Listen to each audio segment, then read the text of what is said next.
সন্তান মাকে দেখতে যায় না, এমন গজব দিছে আমার মৌলা।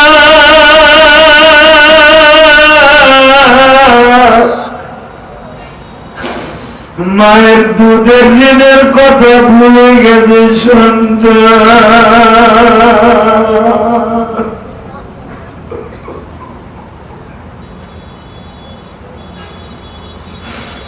আমার বিশ্বনবী বলেছে, উম্মতেরা, আমি নবী আমার মাকে জীবনে প্রাণ ভরে ডাকতে পারি নাই, আমি জীবনে কাউকে পাপ বলে প্রাণ ভরে ডাকি নাই রে। চাচার বাড়ি থাকছি, দাদার বাড়ি থেকেছি, শ্বশুর বাড়ি থেকেছি, আর জীবনে আমি কোনদিন বাবার ইনকামের একটা টাকাও খরচ করি নাই। বাবার কথা মনে পড়লে কাবা ঘরের দরজাটা বুকি দিয়ে চিল্লাই তোমার কান্তাম।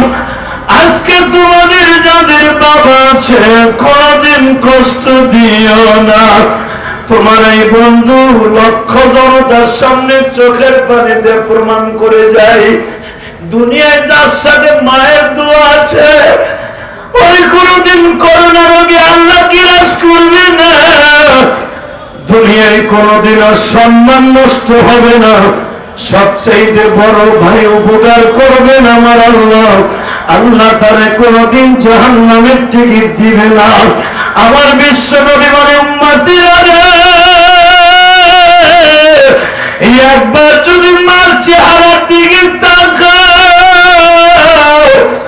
তোমার জন্য চিরতরে জাহান্নামের আগুন হারাম হয়ে যাবে। ওই ছেলে যখন মাকে করুণায় আক্রান্ত হওয়ার ভয়ে তালা মেরে রাখছে, যুবক এখন কাঁদবি। সোহেব আহমদ আনসারী বলছে না, যুবক কাঁদবি ঠিকই, তুই এখন তোর মার প্রেমিক হয়ে থাকলে কাঁদবি, তোর চোখের পানি মওলার আদালতে হাজির হয়ে যাবে। তোর মা যদি অসুস্থ হয়ে থাকে এখন সুস্থ হয়ে যাবে, তোর মার কবর আজাব এখন বন্ধ হয়ে যাবে, তোর বাবার কবর আজাব বন্ধ হয়ে যাবে। আমি ইলিয়াসুর রহমান জিহাদি বলছি, পৃথিবীতে তোর মায়ের মতো বান্ধবী কেউ নাই। কথা বলে না কেন?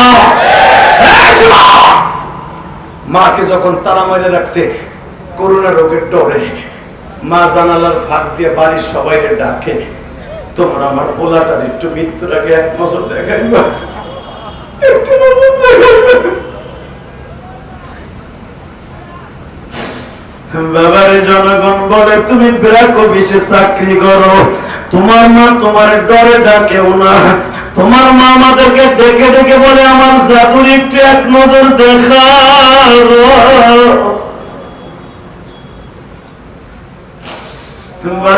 যখন ছেলে মার ঘরে দেখতে যায় না, তোমরা শুনলে আশ্চর্য হয়ে যাই না। আমার একটা ছেলে ফেসবুকে দেখাইলো আর বলে, হুজুর দেখেন এই মা গলায় উন্না পেঁচাই আত্মহত্যা করছে।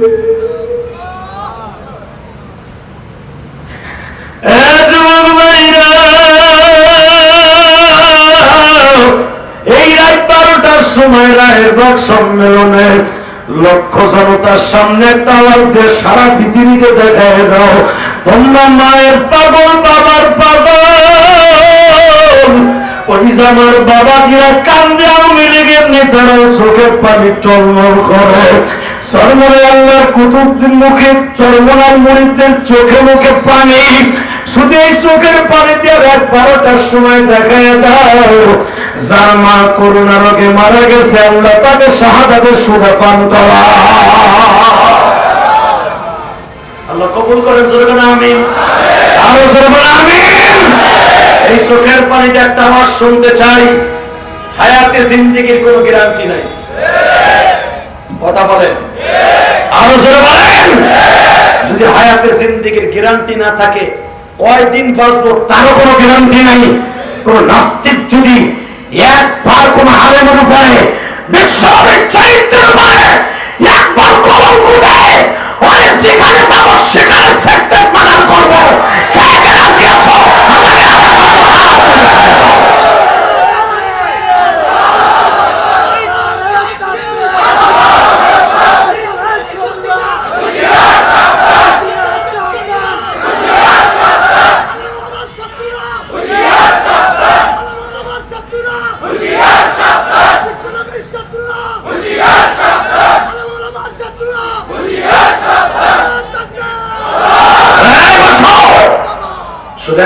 শুনতে চাই, বাঁচার মতো একদিন বাঁচবো, সিংহের মতো একদিন বাঁচবো, বিড়ালের মতো 1000 বছর বাঁচতে চাই না। রাজি আছো না নাই? রাজি আছো না নাই? খতমে নবুয়ত সম্মেলনে প্রমাণ করো আমার নবী শেষ নবী। আস্তে কথা কখনো খতমে নবুয়ত মানে কি? এই আওয়ামী লীগের নেতারা বলেন খতমে নবুয়ত মানে কি? এখনো কাদিয়ানির গোষ্ঠী আমার নবীকে নবী বলে মানে না, এখনো তাদেরকে কেন কাফের ফতোয়া দেওয়া হয় না? পৃথিবীর কোন পার্লামেন্টে তাদের কাফের ফতোয়া দেওয়া হোক বা না হোক, রব্বে কারিমের আদালতে কাফের ফতোয়া হয়ে গেছে। কথা বলতে হবে। বাংলাদেশে আশেকে রাসূলের নেতা একজন মরছে,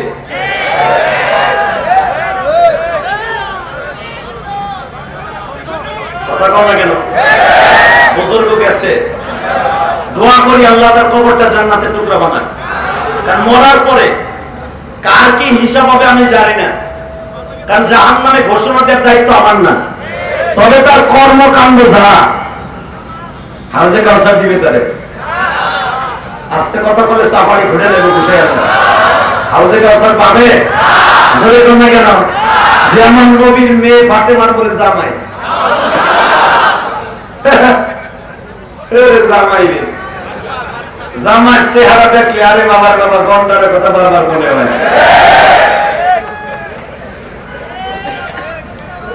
এই কষ্ট হইতেছে মাত্র 5 মিনিট কথা বলবো। আরে হ্যাঁ, আমরা খয়রাতের পয়সা দিয়ে লেখাপড়া করছি না? আমনিকে যে সমস্ত বন্ধুরা আছেন হক কথা বলবেন। উলামা একরাম কি টেবিল লাগাইয়া খয়রাতের পয়সা দিয়ে কি আলেম উলামা হইছে? এই দাওরা পাস করছে যে আমার হুজুর আমার ভাইরা, এরা পরের টাকা চান্দা উঠে আলেম হইছে? তবে বাংলাদেশের কোন মাদ্রাসা মসজিদ চান্দা ছাড়া হয় নাই। এমনকি যে আল্লাহর ওলি কইছে তার সাদে মাল নাই, এত বুদ্ধি নিয়ে ঘুমায় আর চুলই নাই, টেবিল লাগাইয়া চান্দা উঠে বলে আমরা খাই।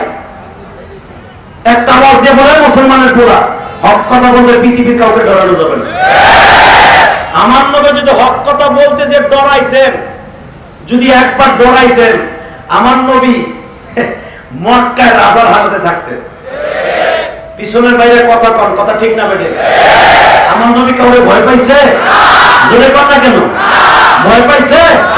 আরে আমার নবীর বিরুদ্ধে বিশাল বড় একটা সংগঠন খাড়া হয়ে গেছে। সে সংগঠনটার নাম হলো শয়তান আবু জেহেল, হিজবুশ শয়তান। আবু জেহেল আবু তালেবের কাছে কয়, শোনো তোমার বাতিদার একটু সাইজ করতে হবে। নাউজুবিল্লাহ, আসতে বলে বাতের লোকে ধরবো, আমার নবীরে সাইজ করবো। আরে ভাই আলেম ওলামার সাইজ করবা? আলেম ওলামা ওরা সাথে দাম দিয়া এটা সাইজ করতে আসো না, সাইজ হয়ে যাবা।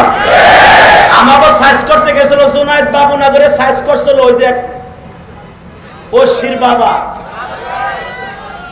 ভুলে গেছেন গা? তার নেতৃত্বে রিমান্ড দেওয়া হয়েছিল, তার মাইয়া তার খাসির মতো জমে গেছে।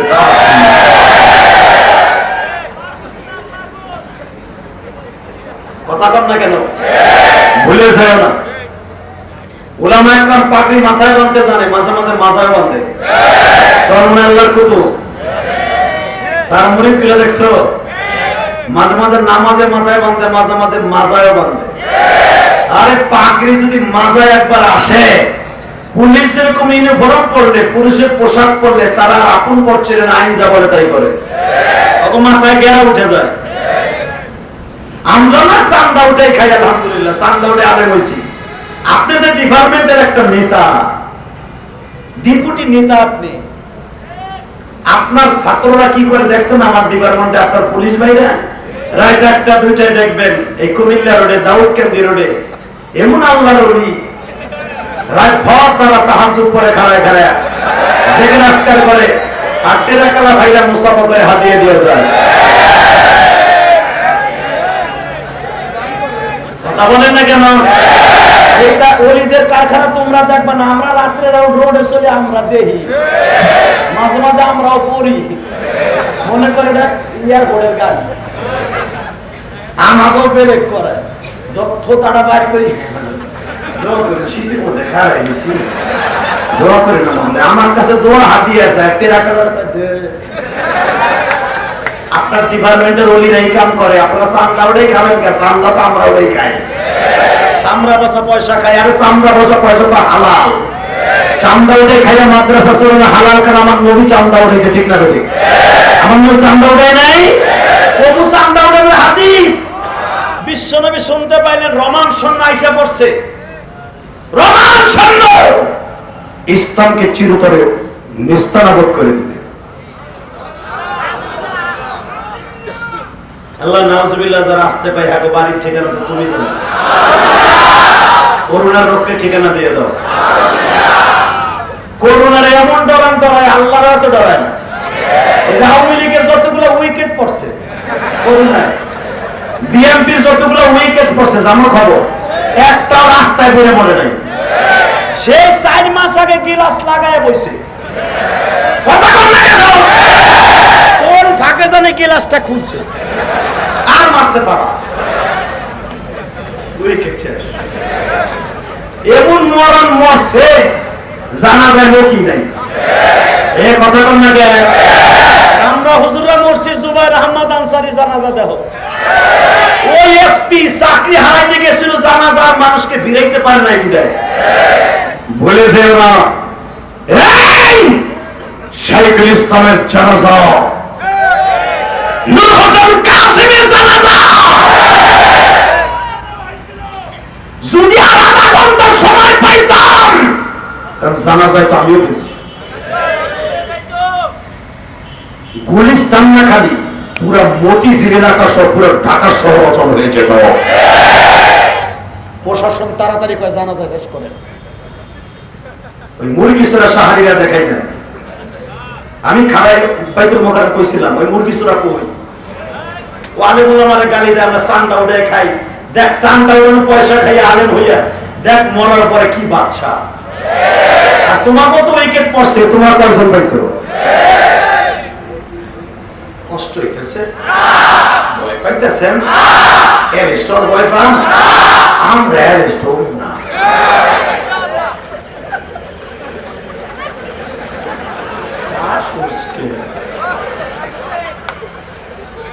আর অ্যারেস্ট যদি হইছ না, নিয়ত করে রয়েছে জীবনে একবার জেলে যাওয়া সুন্নাত।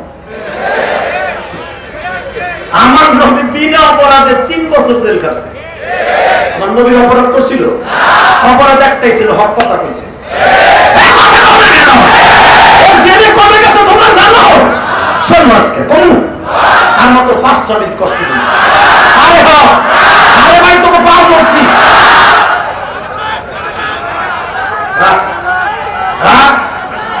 এই সম্মেলনে 4 বছর আমি আখেরি মোনাজাত দেই, কিন্তু আমি কোনোদিন 2টা প্রোগ্রাম রাখি নাই, আজকে বাধ্য হয়ে রাখতে হয়েছে, কারণ এই প্রোগ্রাম আমার ছিল গতকালকা। আল্লাহ, ওই গতকালকে লাস্টের দিন ছিল, যেভাবে হোক ওসি সাহেব এই সম্মেলনটা বহল রেখেছেন, আমি দোয়া করে আল্লাহ তার হায়াতকে লম্বা করে দেন। এবং আমার এই অতিথি ভাইরা অনেক চেষ্টা করেছে, কারণ এই খতমে নবুয়ত সম্মেলন বাংলাদেশের একটা ঐতিহ্যবাহী সম্মেলন। এর নাম দায়িত্ব কি মেয়ে খালি কুত্তার মতো কাদিয়ানি করে পিটাবার জায়গা। কাদিয়ানি বাথরুমে বসে মরছে ইন্দুরে, এই কুত্তাটা কুত্তা বসা বলতে মরছে, ওর জানাজা কেমন যায় না মিয়া, ওই নবী মানুষ কেন এই বদমাইশগুলো মজা দিবি,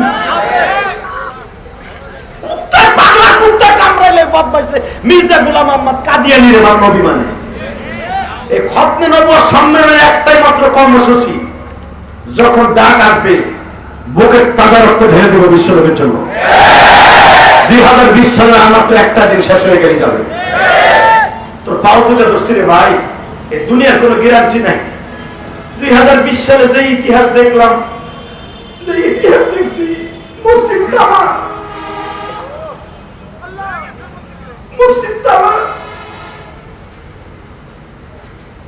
ঘরের মধ্যে বসে রসুল প্রেমিকরা, মসজিদ প্রেমিকরা ঘরের মধ্যে বসে নামাজ পড়ছে, শান্তি জীবন আমি ইলিয়াসের রহমান জিহাদি মাত্র 4 জন 5 জন 10 জন মুসলমান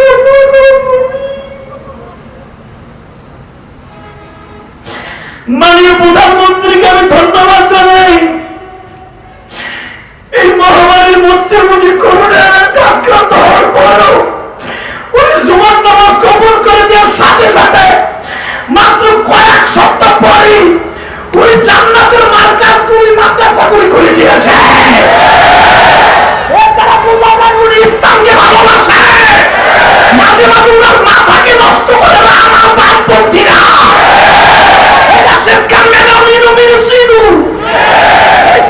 কবির মতো নাস্তিক মাননীয় প্রধানমন্ত্রী পূজা ফেলছে।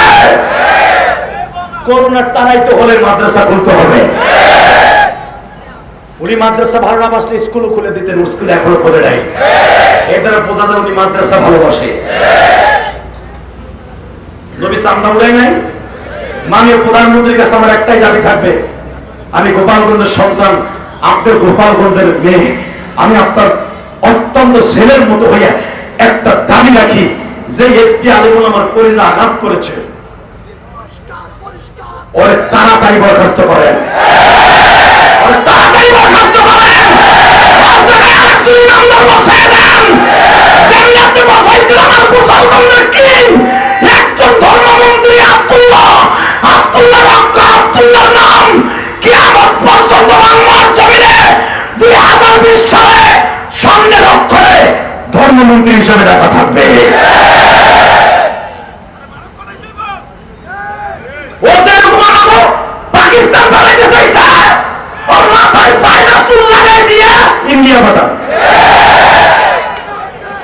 ওনারা চায়না হারবাল খাওয়া। কথা বলে কেন মুসলমানেরা? নবী জেল খাটে নাই? ইউসুফ নবী জেল খাটে নাই? ইউসুফ নবী 13 বছর জেল খাচ্ছে, 13 বছর বিনা অপরাধে। তবে শোনো একটু কয়ে যায় কমু খালি এক শরীর প্রস্তাবে রাজি হয় নাই। নাম কি? আমার দাঁত 32টা না 38টা ভাই করে দিতে পারে। লেডিসের নাম কি?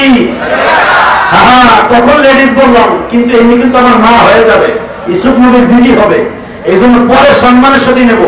ইউসুফ আলাইহিস সালাম প্রেমে আকৃষ্ট হইয়া পাগল হয়ে গেছে, লয়ে গেছে বিল্ডিং এর ছাদে, তালা মালা সব আটকায় দিয়া খোদা একটা বহা করে দিয়েছে। খোদাটার আবার চাদর দিয়ে ভেবে ডাকছে, চাদর দিয়ে ডাক্যা মুসা আলাইহিস সালাম ইউসুফ আলাইহিস সালামকে বলতেছে, আহেন এতদিন এই 21 বছর এই 18 বছর পর্যন্ত আপনার বয়স পর্যন্ত আমি পালছি আপনারে, আমার শুধু একটা মনের আশা পুরো করতে। ইউসুফ আলাইহিস সালাম তো বুঝে লাইছে ওর মনের আশা কি, কারণ ইউসুফ তো তখন বালে। বলে ম্যাডাম আপনি যে আশার কথা বলতেছেন এই আশা আমার দ্বারা সম্ভব না, কারণ ওয়াম্মা মান খাফা মাকাম রাব্বিহি ওয়া নাহান নাফসা আনিল হাওয়া ফাইনাল জান্নাতা হিয়াল মাওয়া। ম্যাডাম এটা আমার দ্বারা সম্ভব না, আপনার মার মতো, আপনি আমার মা। ইউসুফ এখানে মার পোলার কোনো খেলা না, আমার আশা পুরা করবে, তোর আশা পুরা করবে। বিল্ডিং তোর নামে আমি লিখে দিয়েছি, তুই জানোস? আমার স্বামী মওলানার কাছ থেকে আজিজে মেসেরের কাছ থেকে কায়দা করে তোর নামে দলিল লিখছি, স্পষ্ট তাফসীরের কথা। ইউসুফ বলেন আমি আপনার বিল্ডিংও চাই না, কিচ্ছু চাই না, শুধু আপাতত আপনার যৌবনের লালসা থেকে আমি বাঁচতে চাই। এটা যদি আমারই কইতো, আর বুইরা কোনো পিটি কইতো, তুই খেলে আমার মনের আশা পুরো করে মতিঝিল একটা ফেলার দেবো, আমি মনে মনে কইতাম দূর কেউ তোর দেখবো না সাথে।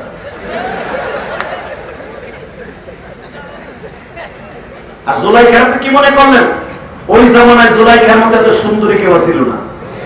জুলাইখা রাতের অন্ধকারে তসবির দানার মতো জ্বলতো। যুবক ভাই তোর পাও দুইটা ধরছে, আমার রব্বে কারিমকে ভালোবাসে একটা ডাক দিস, এই রাত 12টার সময় তুই ওই ইউসুফ নবীর গাড়িতে করে জান্নাতে যেতে পারবি। وَأَمَّا مَنْ خَافَ مَقَامَ رَبِّهِ وَنَهَى النَّفْسَ عَنِ الْهَوَى فإن الجنة هي المأوى ومن خاف مقام ربه جنتان যুবক যারা আল্লাহর পর পাপের কাজটা ছেড়ে দিবে ভাই আমার আল্লাহ অন্য মানুষকে জান্নাত দিবে একটা আল্লাহর ভয় যারা পাপের কাজ ছেড়ে দিবা তারা জান্নাত পাইবা দুইটা আগামীকালকে দেখা যাবে কোন চান্দু কতটুকু আল্লাহর ভয় পাও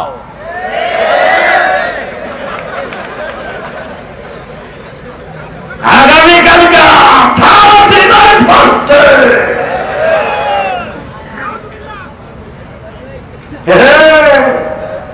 খবরদার এটা ইহুদিদের কালচার হ্যাপি নিউ ইয়ার পালন করবি নামাজ দিয়া পাঞ্জাবি দিয়া কোরআন তেলাওয়াত দিয়া ওএসপি সাহেব আমরা তো খয়রাত করে লেখাপড়া করছি আপনি তদন্ত করে দেখান এই খয়রাত করে পয়সা দিয়ে আরাম হইয়া 16 ডিসেম্বর মুক্তিযুদ্ধের জন্য সারাদিন কোরআন তেলাওয়াত হয়েছে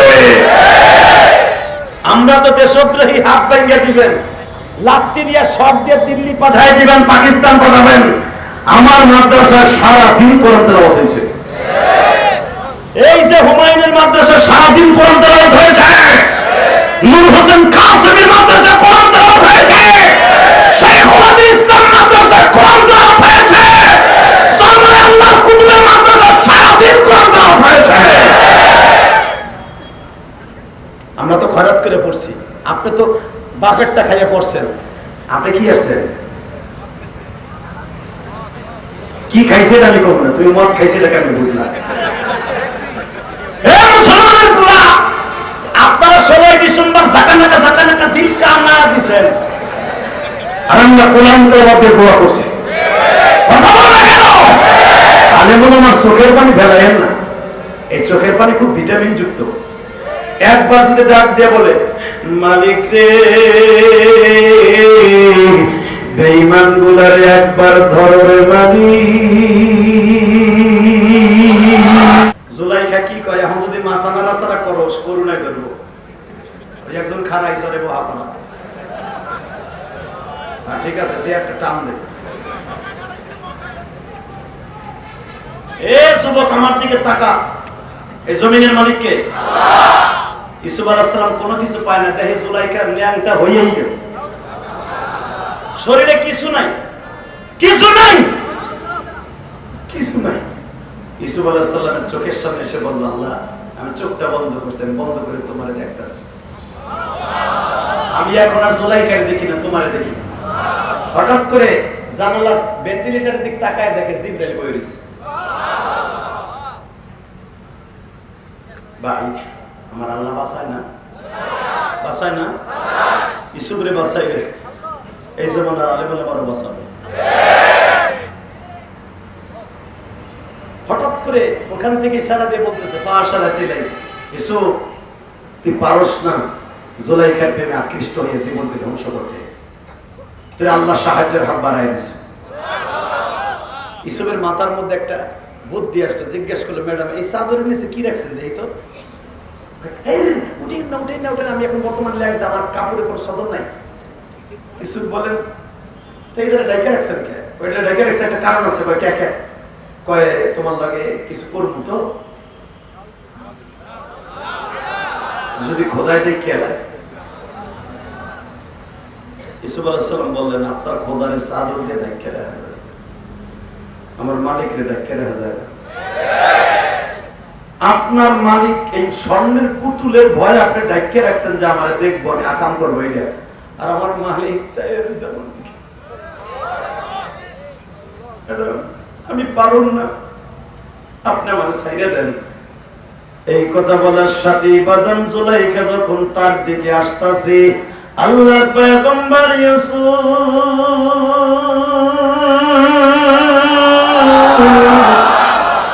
সবাই জানা ঘটনা দরজার দিকে দৌড় দিছে বাবা যখনই দরজার কাছে আসে কলক সুবট গেট মারা বাবা তালা মারা যখনই দরজার কাছে আসছে ইসুফের দায়িত্ব ছিল দরজা পর্যন্ত আসা ইসুফ দরজার কাছে আসছে করতেছে আমার রব্বে কারীম।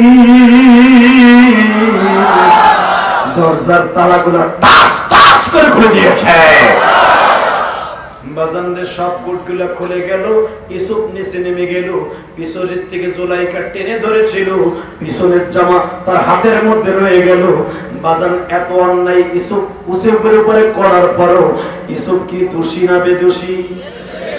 তারপরে কেন জুলাইকা ইউসুফের এই কেসে, কেন নারী নির্যাতনের কেসে কেন ইউসুফকে মিথ্যা মামলা দিয়ে জেলকে পাঠাইলো? এর দ্বারা সারা দুনিয়ার আলেমকে বুঝাইয়া দিল, আলেম সত্য হোক আর মিথ্যা হোক, তুমি নারী নির্যাতনের কেস খাইবা।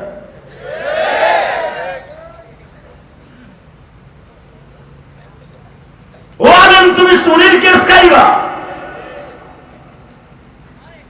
ইউসুফ পয়গম্বর জেলখানা, এদিকে তাকান, বালিশ ছাড়া এইভাবে হাতটা দিয়ে শুয়ে আছে। ইমাম রাজি রাহমাতুল্লাহ আলাইহি তার তাফসীরে রাখেন, বানানো কথা আমি কই না। এই যে দেখো আজরাইল গুলো চাইয়ে রয়েছে প্রায় 100। ওরে বাবা রে, দেখেন হুজুর আজরাইল এই নিজে কি বাস দেয় আমাকে জানেন আপনারা? এই মিডিয়ার দ্বারা কোনো উপকার নাই, ক্ষতি ছাড়া। দেখেন একজন আলেম আর একজন আলেমের লোকে কেমনে লাগাই দিচ্ছে। ভাই তোকে মা পাও ধরছি ভাই, আলেম আমার বর্দ নিষ্ঠা, তোকে বংশে বাত্তি দেওয়ার কেউ থাকবে না।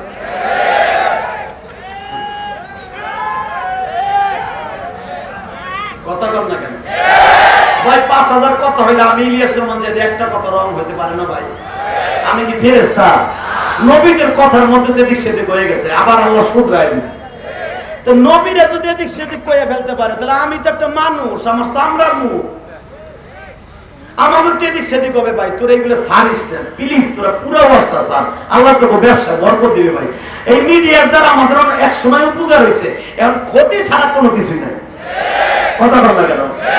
আলেম ওলামা ভাই আগে বন্ড ছিল, আগে অন্য আকীদা ছিল, এখন ভালো হয়ে গেছে অনেকে, এখন ভালো ভালো কথা বলতেছে। কথা বলেন না কেন? ভালো কথাগুলো ছাইরা দে, খারাপ কথাগুলো ছাড়িস না। ইলিয়াস রহমান জিহাদি আগে অনেক ওয়াজের ভিতরে কমিক টমিক দেখাইতাম ঘুম ভাঙার লাগে। এই পুরানো ওয়াজ কবে দেখাইছিস চ্যাংরা বয়সে? এই ওয়াজে এখনো জানে এ কথা বল না কেন? আজ থেকে বিশ্বাস করেন 2004 সালের ওয়াজ, কবে জানে একটা বিড়ি খাওয়ার স্টাইল দেখাইছি। এর লাগে আমি আল্লাহর কাবা ঘর ধরেও তওবা করছি।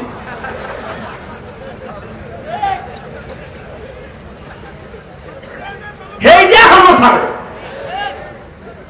কথা বল না কেন? ভাই আমি বিড়ি খাওয়ার স্টাইল দেখাইছি, আমি জীবনে বিড়ি খাইছি? এ মিডিয়ালারা কথা কয়, মুহের মধ্যে ঠুসি দিয়ে হাম তো কিছু কইবে না, যাইয়া তো রাতে ছাড়বে। খবরদার ভাই, তোকে পাও ধরছি, ছাড়িস না। আমি একটা মায়ের সন্তান, অনেক কষ্ট করে আলেম হয়েছি, আমাকে ইজ্জত গুলো রাস্তায় নামাই দিস না। কথা বল না কেন? হাফিজুর রহমান সিদ্দিকী কোন ওয়াজে জানি ওরে বাটপার কইছে, আমি যে রহমান আজারে কইছি নিবে না, হ্যাঁ কইছি বাতিল গুলারে, জানে মোলামা বিমানে চললে তো সহ্য হয় না, ওরে বাটপার এইটারে কাটিং করে দিছে সাইজ করে। কথা বল না কেন? আমি নিজে জিজ্ঞেস করছি হাফিজের কাছে, তোমার মনের এতে কাজ কি ছিল? সত্য কথা কও।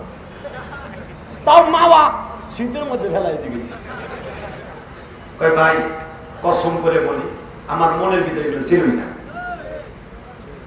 আমি বলছি অন্য দিক তাকায়, অন্য একটা কথা ওয়াজের আগে আমার কমিটি শুনাইছে, আমি হেলিকপ্টারে আসি বিদে, আমি এই যে নদীর দিয়ে তাকাই গেছি। আমি আলেম হলে আমার কেন বলবো? আমি আলেম, সে আলেম না? এই মিডিয়া গুলা যে এত বড় কালারিং করলি, যেই মিডিয়া করছস তোর বিচার আল্লাহর আদালতে দিছি, বিচার হয়ে যাবে। তোর ক্যামেরা একদিন থাকবে না, তুই একদিন থাকবি, তোর ব্যবসা আগুন লাগবে। বড় কিন্তু মনের তে দেই নেই ভাই, মনের তে দিমুজুদ উল্টা পাল্টা কালকে আমি দেই একবারে ডাইরেক্ট কাবা করতে আমি দোয়া করব, আল্লাহ আমার বংশে বাক্তিদের কেউ রাখো না। মনের তে দেই না, আবার এগুলো ছাড়িস না।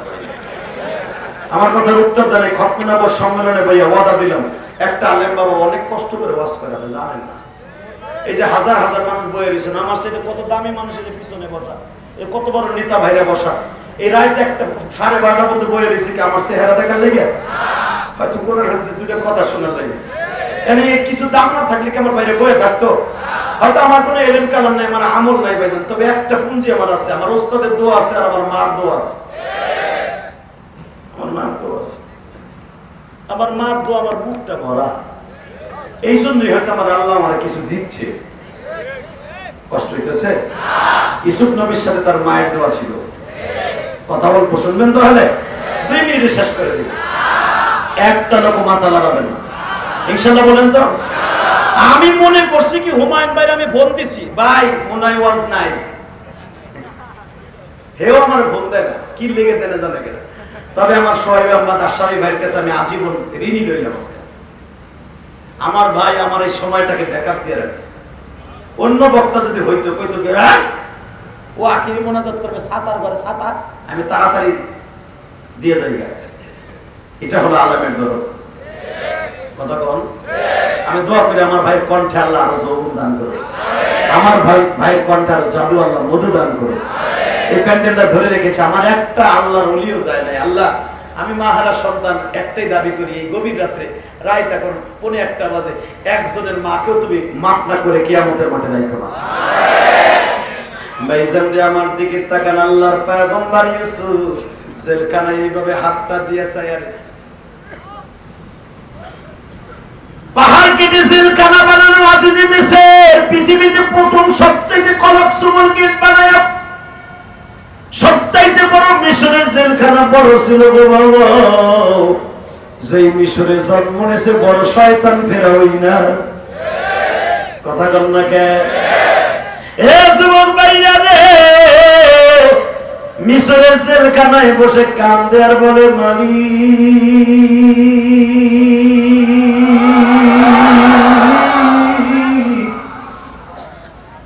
অপরাধ না করিয়া নারী নির্যাতনের কেস খাইলাম রে আল্লাহ,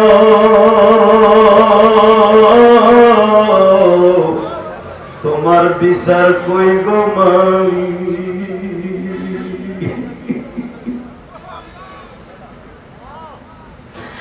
ও বাজান, প্রতিদিন আল্লাহর পয়গম্বর ইউসুফ কান্দে গো। ইউসুফ বলে আমি পয়গম্বরের সন্তান, আমার দাদাও পয়গম্বর, আমার দাদার বাবাও পয়গম্বর। আল্লাহ, তারপরও আমি একটা নারী কেস খাই, আমি আর কোন চুরির মামলা আমার নাই। ও আল্লাহ, কোন মাল চুরির মামলা না,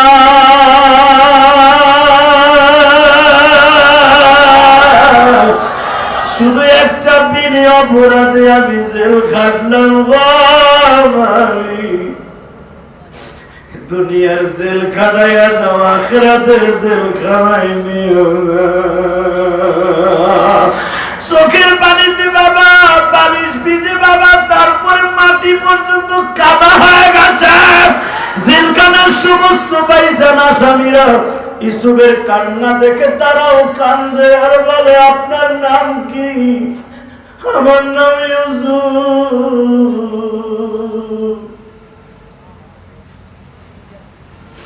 আপনি কি অপরাধ করে জেলখানায় আসছেন? ইউসুফ বলে অপরাধ তো একটা আছেই, তা না হলে কেন আমি জেলখানায় আসবো?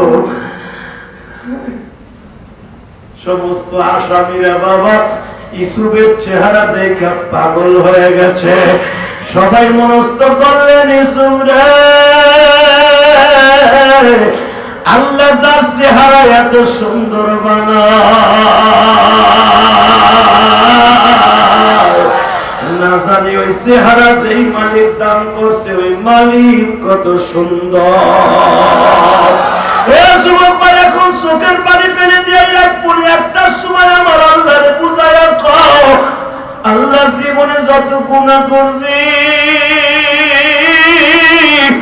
করোনা রোগে যারা মারা গেল অনেকে জানা যায় মাত্র কয়েকজন মানুষ পাইছে, আত্মীয় স্বজন কাউরে পাই নাই।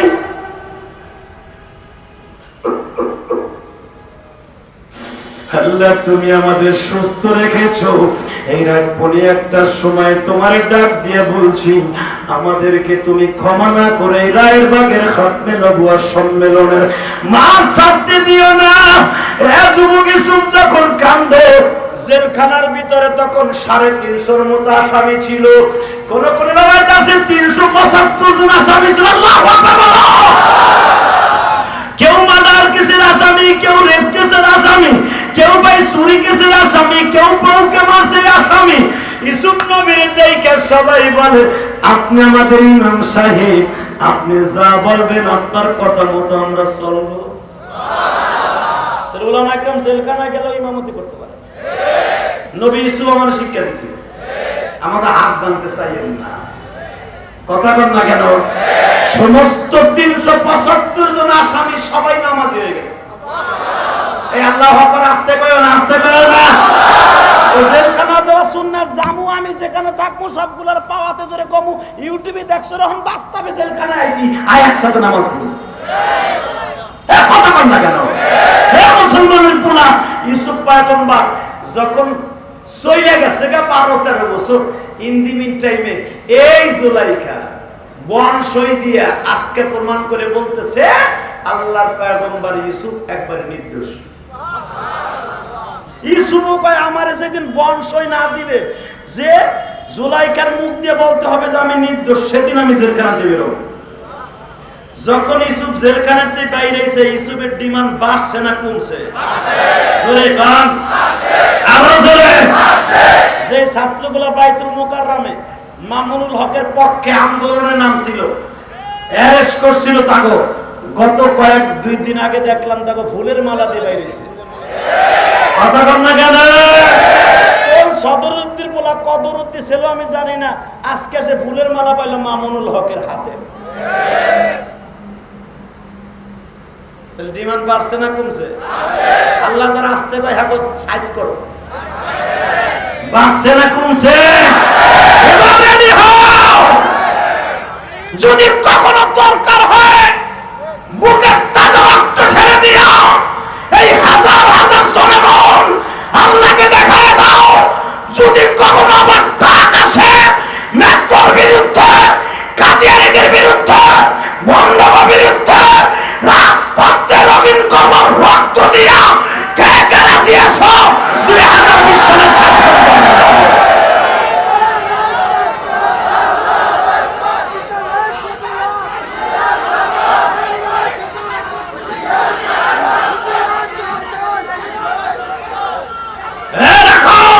বসো বসো। এই জমিনের মালিককে আরো জোর বলতে হবে, কে কে? আমার নবী চান্দা তোলে নাই? এ তোলে নাই? এ চান্দার ওয়াজ না শুনে কোন চান্দু খাওয়াইছো?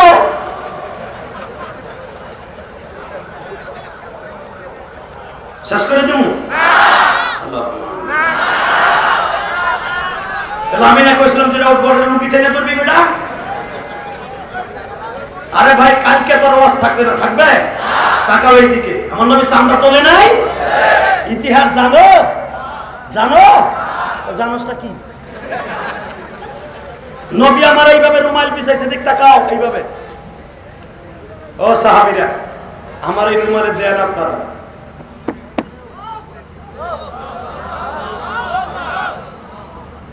ভাই আমার নবী রুমালটা পিছাইছে, তুই আল্লাহ আকবার আস্তে করি। আরে আমার নবী যদি এই জামানায় থাকতো, আর বাইতুল মুকাররমে বলতো যে খতমে নবুয়ত সম্মেলন যারা আসিলি, আমি নবী তো দেশে আইছি।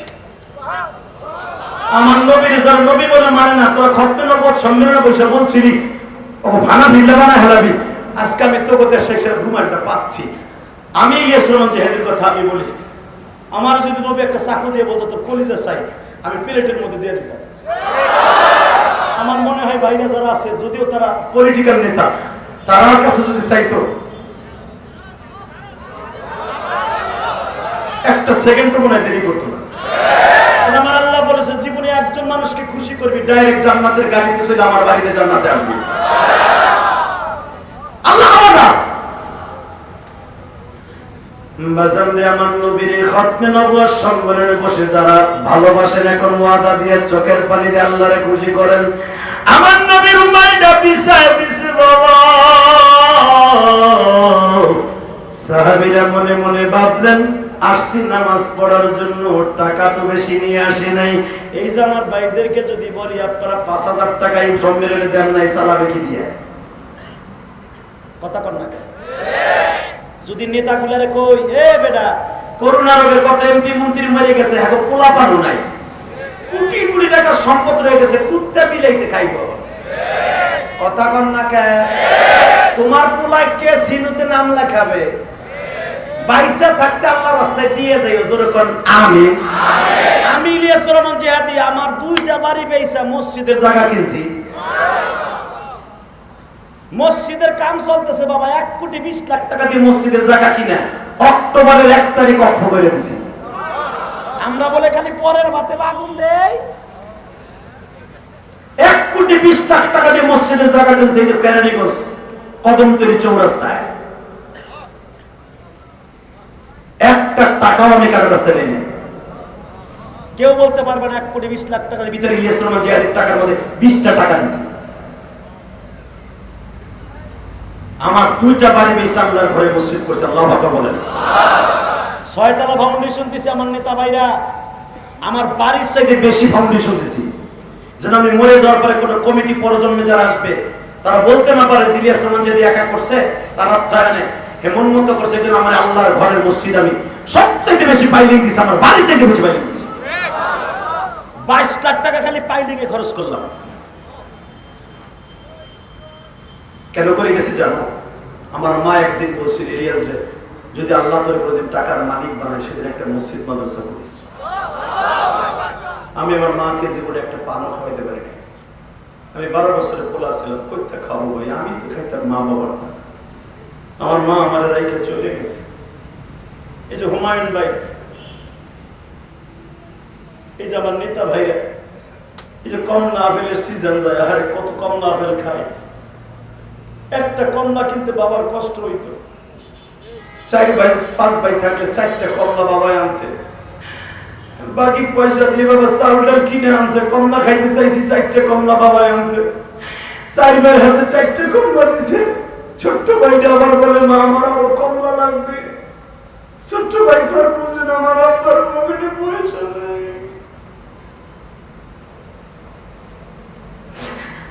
মা কোলে নিয়ে বলছিল জাদুরে তোমার বাবা আমার কমলা এনে দিব। সে কথা কি শুনে গো বাবা, ভাই আমার কাঁদতে বলে আমি কমলা খাবো। বাবাই চোখের পানি বেলে কাঁদছিল আর বলছিল আব্দুল্লাহর মা পকেটে পয়সা থাকলে হয়তো 1 ডজন আনতাম, তৃপ্তি সহকারে বাচ্চাগুলা খাইতো। 4টা কমলা আনছি, পকেটে পয়সা নাই, কমলা আনলে চাল কিনতাম কি দিয়া।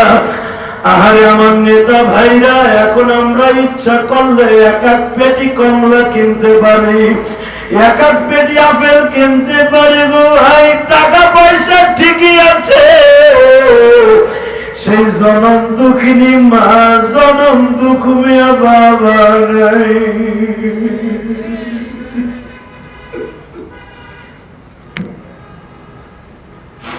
ওই মা বাবার নামে মাঝে মাঝে এরকম সম্মেলনে কিছু টাকা দিয়েও ভোগের কইর। এই সম্মেলনের একটা মানুষের দোয়া যদি কবুল হয়ে যায়, আল্লাহর কসম করে বলছি তোমার দোয়া কবুল হয়ে যাবে। আমার নবী রুমালটা বিছায় দিলেন। সাহাবীরা আপনারা চান্দা কার কাছে কি আছে দেন। সাহাবীরা বাজার মনে মনে ভাবলেন আইছি নামাজ পড়তে, পকেটে তো বেশি টাকা নাই। সবাই বাড়ি চলে গেল। যুবক এখন কানবি, বাড়ি চলে গেছে আবু বকর। আবু বকর তখন স্বরাষ্ট্রমন্ত্রী, হযরত ওমর হলো পররাষ্ট্রমন্ত্রী, হযরত আলী হলো আইনমন্ত্রী, ওসমান গনি হলো বাবা ত্রাণ মন্ত্রী। ও ভাইজান মন্ত্রীগুলা চলে গেছে, আব্দুল্লাহ ইবনে জুবাইর চলে গেছে বাড়িতে, ওবাদান চলে গেছে সব সাহাবীরা বাড়িতে। চারজন খলিফার কথা কিতাবে আসছে তাই বলি। ওবাজান আবু বকর বিবির সাথে পরামর্শ করে, বিবি রে আমার নবীর জীবনে রুমাল বিছাইয়ে চান্দা চাইতে দেখি নাই। ওয়াইস পিসাব এই হাদিস আপনার জানা আসেনি? জানা থাকলে জীবনে কোনোদিন আলেম ওলামারে মসজিদ কমিটিরে বলবেন না রাস্তার উপরে টেবিল বিছাই আমরা চান্দা তুলি। আমার নবীরে আপনি কি বলবেন? আমার নবী তো মসজিদে বৈশা বাবা রুমালটা বিছাইয়ে দিলেন। আবু বকর স্বরাষ্ট্রমন্ত্রী বিবির কাছে যে পরামর্শ করে কি করবি? বিবি বলে ঘরে যা আছে সব প্যাকেট করে দিচ্ছি।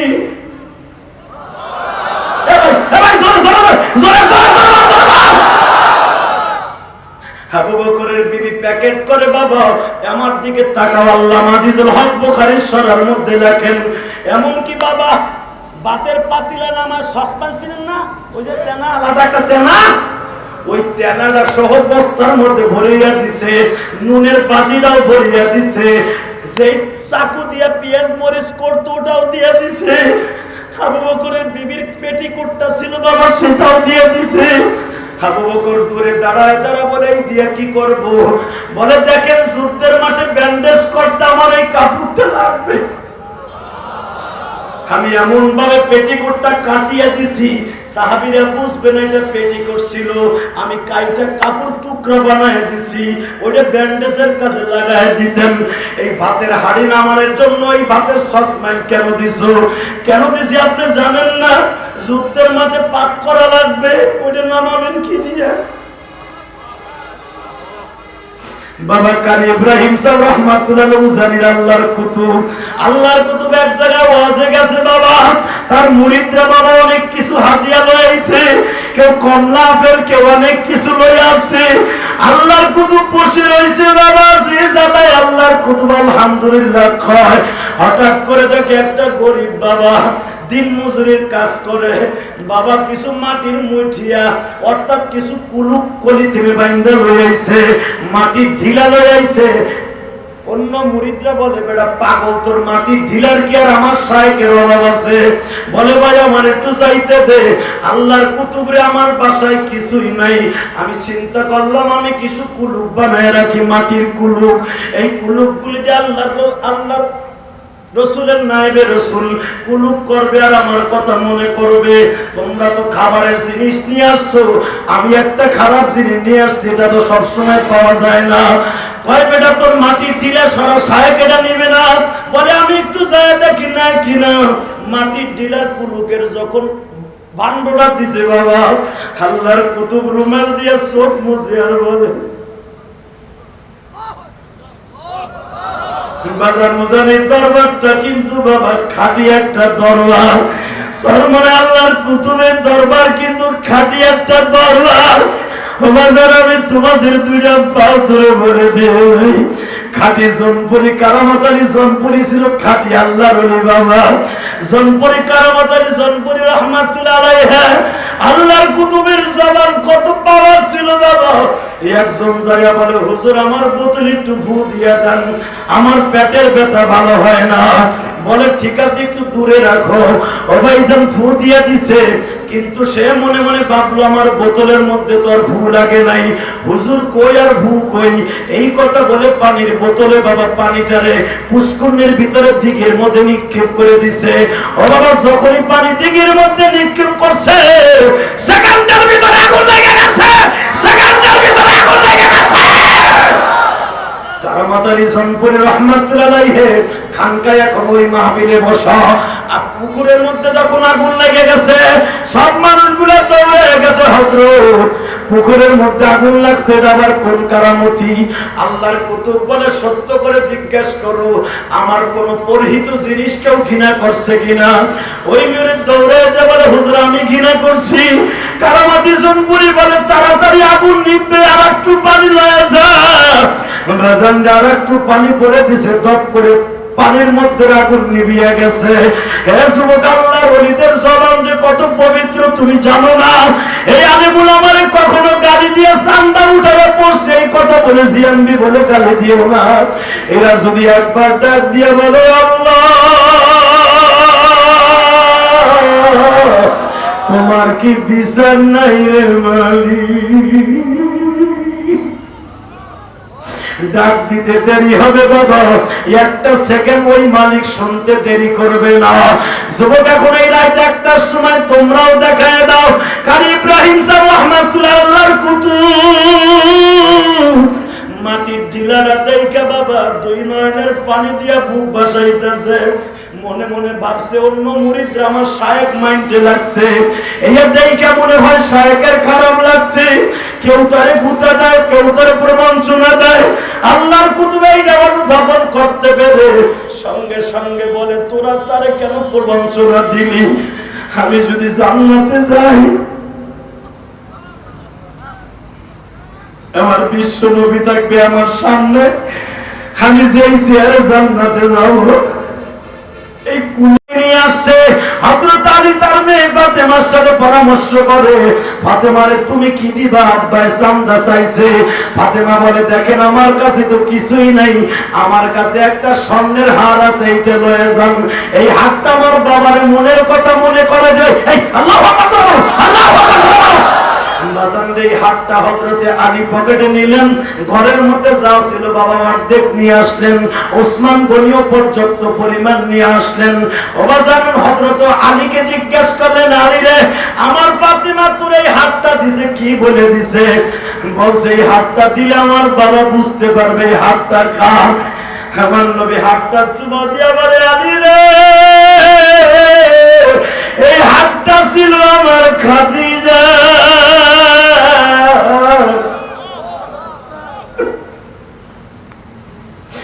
আমার খাদিজা যখন খাদিজার হাতটা আমার ফাতেমা দিয়ে দিছে, এখানে 6.5 ভরি স্বর্ণ আছে রে আলী, আমি ওয়াদা করলাম রে আলী এর বিনিময়ে আমার মা জান্নাতের হারের অপেক্ষায় থাকতে বলি। আমার বিশ্ব নবীর কাছে যখন হযরতে আবু বকর সমস্ত মাল সামানাগুলো প্রেজেন্ট করলেন, আমার নবী জিজ্ঞাসা করলেন ওমর রে কি কি নিয়ে আসছেন নবীর চান্দা দেওয়ার জন্য? হুজুর ঘরের 12 আনি নিয়ে আসছি। আলী আপনি কি নিয়ে আসছেন? সাইরানি নিয়ে আসছি। ওসমান আপনি কি নিয়ে আসছেন? হুজুর কিছু আংশিক আনছি। আবু বকর আপনি কি নিয়ে আসছেন? হুজুর ঘরের মধ্যে যা ছিল ভাতের সসমানটা কত নিয়ে আইছি। আমার নবী বলে ঘরে কি রাইখা আইছেন? বলে হুজুর ঘরে দুইটা জিনিস রাইখা আইছি, এক নম্বরে হলো আল্লাহ, 2 নম্বরে তার বন্ধু মুহাম্মদুর রাসূলুল্লাহ, এই দুইজনকে রাইখা আমি আসছি হুজুর। আমার নবী বলে রফিকুল আল্লাহ তুমি দেখো আমার আবু বকর আমার জন্য চান্দা নিয়ে আসছে। বাজান রে আবু বকর সালার সব পড়িয়া তার কাপড় চোপড় গুলা গাঁটটি বাইন্ধা নিয়ে আইছে। আমার নবী বলে আল্লাহ আমার আবু বকর সালার সব পড়ছে, তুমি কি দেখো না? আমার আল্লাহ বলে উপরের দিকে তাকান না। আমার নবী উপরের দিকে তাকায় দেখে বাবা কোটি কোটি ফেরেশতা সালার সব পরিধান করা, এমনকি জিবরাইলও হাজির হয়ে গেছে সালার সাত পরিধান করিয়া। ও বাজার একটু পরে দেখেন মিকাইল আসছে, একটু পরে মিকাইল আসছে। কোন রাওয়ায়াতে আসছে রান্নাঘরের বাবা, রান্নাঘর দিয়ে রান্নাঘর সেই তাবু দিয়ে আবু বকরের বিবি বানাইছিল। আর এক রাওয়ায়াতে আসছে খেজুরের পাটি পরিধান করিয়া। নবী বলে আমার আবু বকর সালাত শর্ট পড়ছে এই জন্য তোমরা পড়ছো, এই খেজুরের পাটি কেন পড়ছে? মিকাইল বলে হুজুর আপনি তো আবু বকরের দৃশ্য দেখছেন, আবু বকরের বিবিটা তো আপনি দেখেন নাই। আমার নবীর জন্য চান্দা দেখো কেমনে দিচ্ছে।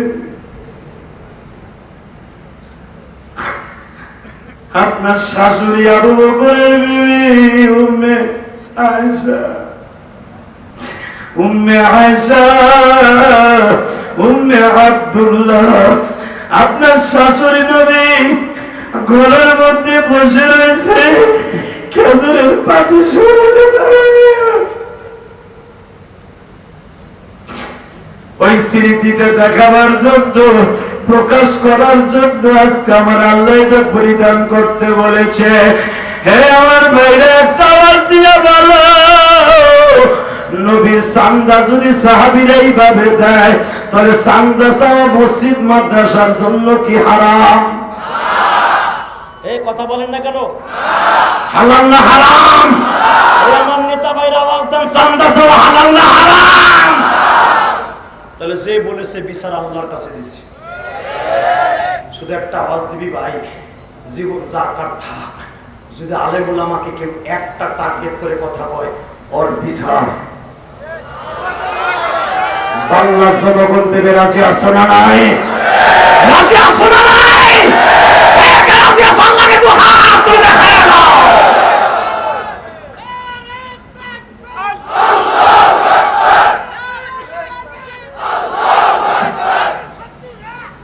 খামোশ। এই, এখন রাত 1টা বাজে, একটা লোক উঠবে না, বসো। রাত 11:30টায় স্টেজে উঠছি, রাত 11:30টায় স্টেজে উঠছি। আমার এই 1.5 ঘন্টার মেহনত একজন উঠবি না, যুবক তোর পাও ধরছি। একটা আওয়াজ দিয়ে বলতো ভাই, আগামীকালকে 39 ফার্স্ট তোরা পালন করবি। করিসটা ভাই, করিসটা। আবার একটু দেখা, তুই হাত উঁচা করে দেখা ভাই, এই হাজার হাজার যুবক দেখা ভাই, চোখের বাড়ি দিয়ে দেখা। আগামীকালকে ওই অবৈধ, ওই নেককার জনগণ নাস্তিক মার্কা অনুষ্ঠান তোরা পালন করবি না, করবি না, করবি না, করবি না। আল্লাহ দেখো, হাজার হাজার জনগণ রাত 1টার সময় অর্ডার দিল, আমার ভাইদেরকে আমার বন্ধু বানায় দাও। জোরে বলে আমিন। যদি ওই রাত্রে আমরা কোটকাবাজি ফুটাই, তোর বিচার আল্লাহর আদালতে দিলাম। এগুলো করবি না, এগুলো খ্রিস্টানদের প্রথা, এটা ইহুদিদের প্রথা, এটা হিন্দুদের প্রথা। এই হ্যাপি নিউ ইয়ার পালন করাটা তাদের দেবতা, অর্থাৎ তাদের ইবাদত। নতুন বছর জানুয়ারির, আর আমাদের নতুন বছর হলো আমাদের নতুন বছর ছিল মুহররম। আমাদের নতুন বছর চলে গেছে আরবি বছর, এখন হলো ইংরেজদের নতুন বছর। হ্যাঁ, আমাদের এই দেশে ইংরেজদের প্রথা আমরা পালন করি, এটা পৃথিবীর সিস্টেম, কিন্তু পালন করি, হিসাব রাখি। কিন্তু এই জন্য আমরা মুসলমানের কালচার ওদের বানাবো, এটা হতে পারে না। আল্লাহ আমাদের কবুল করে। জোরে না আমিন, আরো জোরে বলেন আমিন। আমি শুধু তোদের কাছে কিচ্ছু চাই না ভাই, এই সম্মেলনটা আজীবন টিকে থাকুক। চাও না? সবাই চাও, সবাই চাও। আমি আমার নেতা ভাইদের কাছে বলবো, আমি একটা মা হারা সন্তান, আমি একটা মা হারা সন্তান। আমি শুধু একটা লোককে চাইবো, একটা লোক। এই আওয়ামী লীগের নেতারা তারা অনেক আছেন, বিশ্বনবী বলেছেন জান্নাতের বাগান। আল্লাহু আকবার বলেন। যুবক তোর পাও ধরছে, একটা যুবক উঠবি না, তুই আমার দোস্ত। এই খতমে নবুয়ত সম্মেলনের আজকে 3 দিনের লাস্টের দিনে একটা যুবক উঠবি না ভাই। শুধু আমি তোর সাথে বন্ধুত্বের একটা লিয়াজও করতে চাই। যতদিন বাঁচবো বিশ্বনবীর ভালোবেসে বাঁচবো, যতদিন বাঁচবো আলেম ওলামাকে ভালোবাসবো, যতদিন বাঁচবো আজীবন আলেম ওলামাকে ভালোবাসবো। রাজি আছো না নাই? সবাই রাজি আছো? আলেম ওলামার কিছু হলে চলবে আগুন ঘরে ঘরে। রাজি আছো না নাই? নারায়ে তাকবীর। আলেম ওলামার কিছু হলে, আলেম ওলামার কিছু হলে, মামুনুল হকের কিছু হইলে, চরমনার শায়েখের কিছু হলে, লিল্লাহি তাকবীর। আজকের সম্মেলন, জোরে, আজকের সম্মেলন খতমে নবুয়তের 3 দিনের সম্মেলন। লিল্লাহি তাকবীর। এই আওয়াজগুলো ভালো লাগলো না খারাপ লাগলো? আগামীকালকে তোরা পালন করবি যারা কোটকাবাজি দিয়ে, আর আমরা আজকে রাত 1টায় পালন করলাম আমার মাবুদের তাকবীর দিয়া। ইনশাআল্লাহ বলেন। আগামীকালকে আমার মাহফিল সোনারগাঁ। এই ভাই, চাষটা চাদরালা, এই বেটা তুই জামা গাইতেছিস সেমনি মার্কা পাঞ্জাবি, তুই কই যাস? খামোশ। এই জমিনের মালিক কে? আমি আপনাদের কাছে বলবো এই সম্মেলন করতে পয়সা লাগে নাই? একটা নেতা ভাই বলেন তো, এই!